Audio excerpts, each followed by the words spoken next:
Hello, Class 10 students.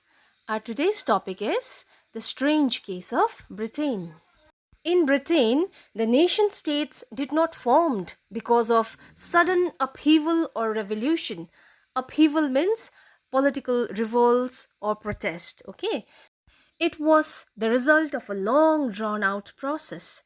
So, it took a lot of time for Britain to form its nation states.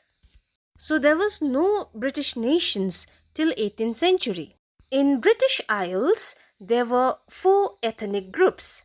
They were English, Wales, Scot, or Irish. So there were four ethnic groups who were the inhabitants of British Isles.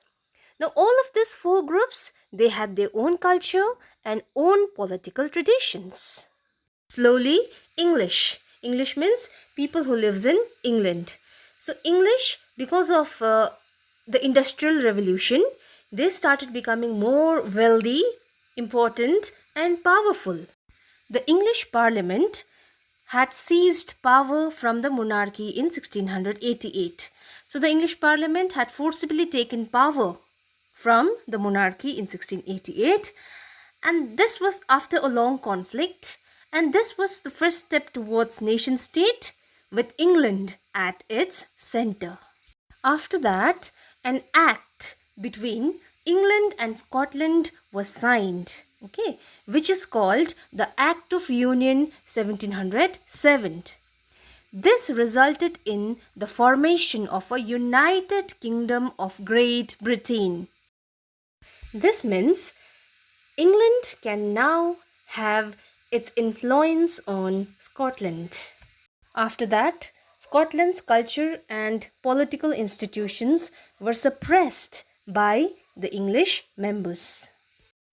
So whenever the Catholic Christians of Scotland, whenever they, tried to seek independence, whenever they protested, their protest or their revolts were suppressed, were terribly suppressed.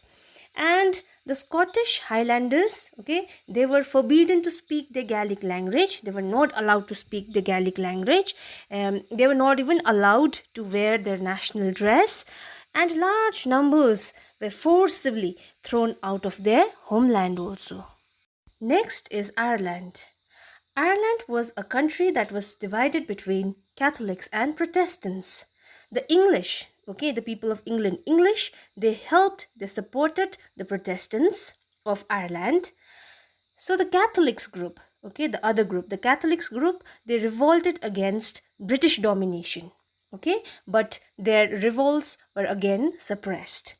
So after a failed revolt led by Wolfe Tone and his United Irishmen 1798, Ireland was also forcibly incorporated into the United Kingdom in 1801. So in 1801, Ireland also became a part of United Kingdom. After that, a new British nation was formed with English as dominant culture. The symbols of New Britain, the British flag, Union Jack, the national anthem, God Save Our Noble King, the English language were actively promoted. And the older nations like Wales, Scotland and Ireland, they survived only as subordinate partners. Subordinate means they are less powerful, they are subordinate partners in this union. Okay, our next topic is visualizing the nation. So during the 18th and 19th century, nations were shown or portrayed as female figures by the artist. The female figure became an allegory of the nation. The meaning of allegory is given there in your book also. Allegory, when an abstract idea like greed, envy, freedom, liberty is expressed through a person or a thing. For example, during the French Revolution, the red cap or the broken chain represented liberty, while justice is generally a blindfolded woman carrying a pair of weighing scales. In France, Christine Marion represented the nation. Her characteristics were drawn from those of liberty and the republic, the red cap, the tricolor, the cockade. Statues of Christine Marie were erected in the public squares. Her images were also marked on coins and stamps. Similarly, Germania became the allegory of the German nation. So in the picture, you can see Germania wears a crown of oak leaves as German oak stands for heroism. Okay, our last topic for today is nationalism and imperialism. Now we will have to learn about the Balkans issue. The Balkans was a large region that comprised of today's modern day Romania, Bulgaria, Albania, Greece, Macedonia, Croatia, Bosnia Herzegovina, Slovenia, Serbia and Montenegro, whose inhabitants were broadly known as the Slavs. So the people who lived in Balkans were called Slavs. A large part of Balkans was under the control of the Ottoman Empire. Slowly, the nationalist feelings started spreading in Balkans, and that led to the disintegration of the Ottoman Empire. Disintegration means breakdown.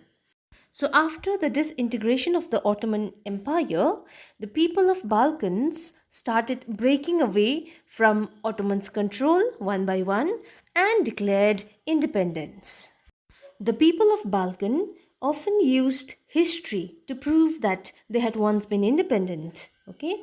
And they also thought of their struggles as an attempt to win back their long lost independence. As the different Slavic nationalities, Slavic means Slavs, like I said, people who lives in Balkans are called Slavs. So when the Slavic nationalities started fighting for independence, the Balkan area became an area of intense conflict. Conflict means disputes, jagara bako area, okay? After becoming independent from the Ottoman Empire, the Balkan states, they became very jealous of each other and each hoped to gain more territory at the expense of the others. Matters became even more worse when Balkan became the scene of big power rivalry. Rivalry means competition. Competition between big powers. Big powers like Russia, Germany, England, Austro-Hungary. All of them wanted to have their control over Balkans. Now why did these big powers wanted to have Balkans under their control? Because of trade, colonies, as well as naval and military might. This led to a series of wars in the Balkan region and finally the First World War. Nationalism together with imperialism led Europe to disaster in 1914. So what happened in 1914? The First World War. The meaning of imperialism is when a stronger country captures, controls a weaker country for trade and colonies. So that was about the Balkan issue. So in this chapter, The Rise of Nationalism in Europe, we have done the history of France, Germany, Italy, Britain and Balkans.